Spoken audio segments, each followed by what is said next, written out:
Harris County's juvenile detention center has been overcrowded for quite a few years. Last year, an average of around 300 kids were staying in the juvenile detention center on any given day. That's up quite a bit from back in 2010 when the average population was around 160 or 165. The detention center is so overcrowded, they've actually had to shift a couple of dozen kids who were awaiting trial to another building. Overall, statewide, fewer kids are stuck in detention in lockups awaiting trial than they were a few years back. Even in Harris County, fewer kids are getting into trouble every year. And yet the population of Harris County's juvenile detention center has really spiked. So the question is, why are there so many kids in Harris County's juvenile detention center?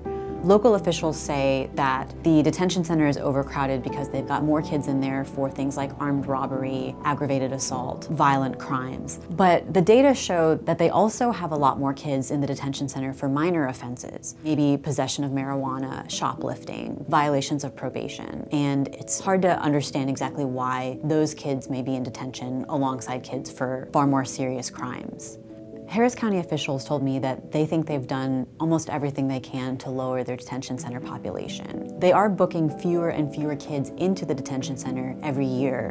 What they say is the kids that they've had to keep in the detention center need to be there. They're there for violent offenses. They may have serious mental health problems, and that's what contributes to the overcrowding. Experts are not so sure about that when they look at the data. They feel that the county could be working harder to release these kids from detention. There's also a lot of concern about the judges in Harris County. Judges have a lot of power over whether kids stay in detention while they're waiting for trial, and many advocates in Harris County worry that the judges are overly harsh.